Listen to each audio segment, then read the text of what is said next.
Hi, this is Jerry with BlackSoldierFlyBlog.com, and I'm going to try and do as quick as I can, update about this do-it-yourself storage tote Black Soldier Fly composter. There's a lot going on with this unit right now, so I'll try and touch on as much as I can.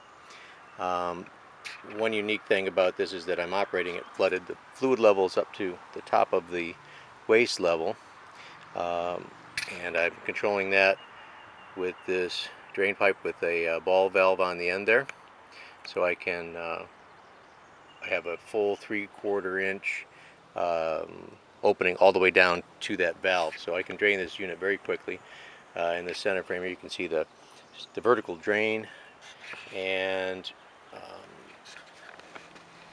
another important factor in understanding what I'm doing here is that most of this is coir chips.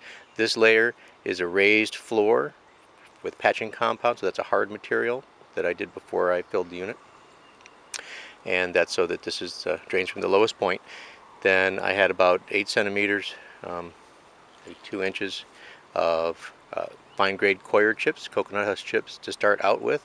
So the majority of this area is coir chips.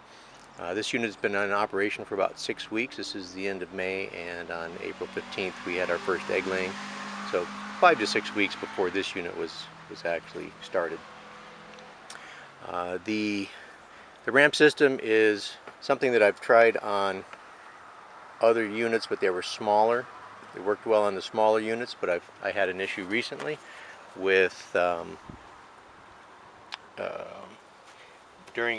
when I flooded the unit, it caused every mature larva in the unit to exit at the same time. So I had several thousand larvae exiting at one time, and they did mostly find the ramps. Eventually they found the ramps, and that led to a lot of congestion in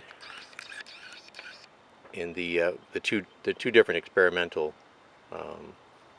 entry points to the plumbing that exits. You can see this rough hacking job I did here, because when it was clogged I figured out that they were probably stalling in this dark horizontal run because they were just looking for a quiet place to pupate, and even though it seemed a little damp and unlikely to me, they just piled in there and jammed it up. And once I cut this open, the traffic did start moving here, but this opening here tends to get stopped up with larvae. So the Velcro barrier worked perfectly. In an hour of observation, I didn't see any escapees with thousands of very wet larvae trying to crawl up and out of the unit.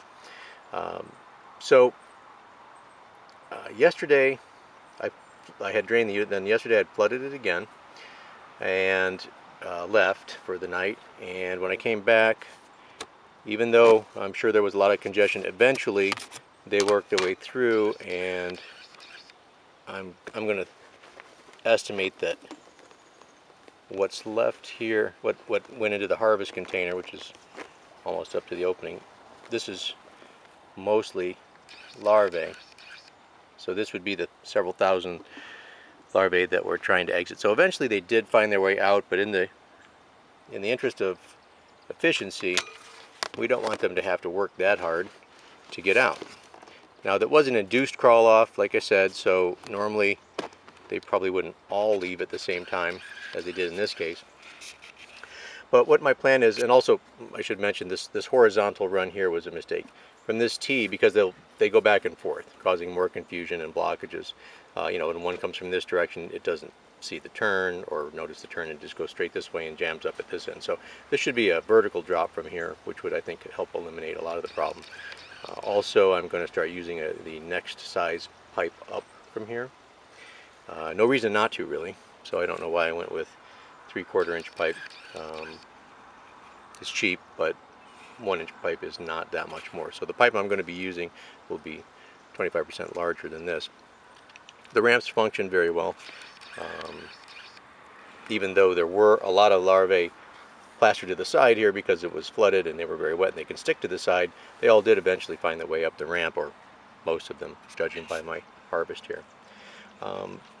So that's it for the ramp situation. I will be posting of course, I have a topic started at our forum about this unit if you want to get more background on it. But I will be posting the modifications that I make to the plumbing here. Now the vertical drain, as you can hopefully see, this area used to have filter medium in it. The larva shredded it, so as was my original plan, I'm operating this now without any filter medium. And so some material does wash through, a lot of fine material, and some whatever will fit through those holes, but I think it's working out very well. I'm very enthusiastic about operating this unit flooded. Right now the fluid level is right up to the top there. That drove out the mature larvae. One of the results of having so much coconut husk in here was that it, even as wet as it could be with a system that's draining well, it still presented apparently a desirable place for pupation. So the mature larvae were not migrating out. So I could periodically flood it and drive them out, but I'm also experimenting with keeping it flooded as a source of nutrition for the larvae. They like, apparently, or they do well in flooded conditions.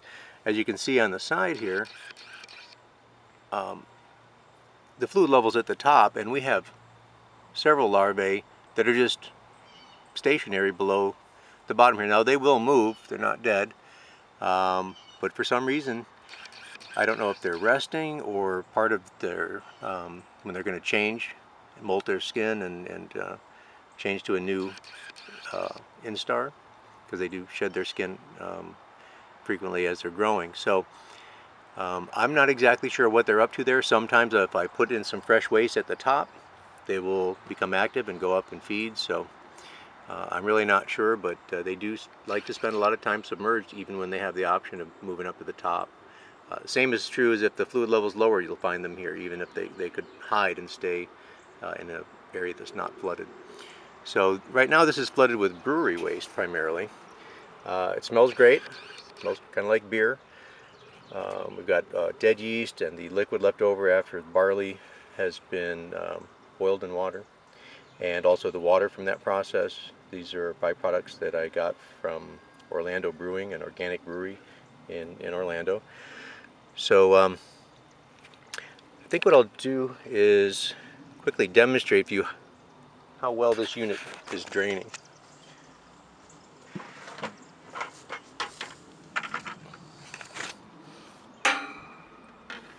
Okay, so I'm just going to go ahead and open it and that's going to flush out. There are several larvae in this pool at the bottom, and also some bits of waste, and I'm sure pieces of the coir or coconut husk.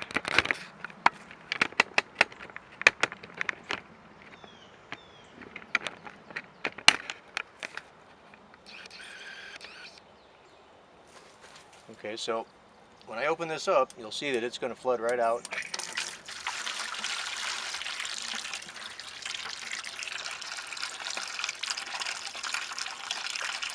Now there will be some larvae in there. Well, actually it's plugged up a little bit. That's actually the first time it's happened, but the nice thing about this is, oh, a piece of cardboard got in there from some eggs that I had introduced. What you can't see, bad camera work, is that I'm able to reach in and I can actually remove the blockage.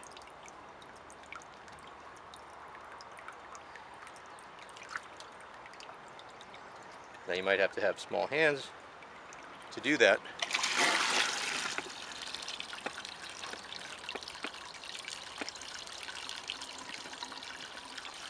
I suppose you could, back flush, lift this up and run fresh water down there if you can't reach in there. But basically now in the next 10 minutes, this unit will drain almost completely.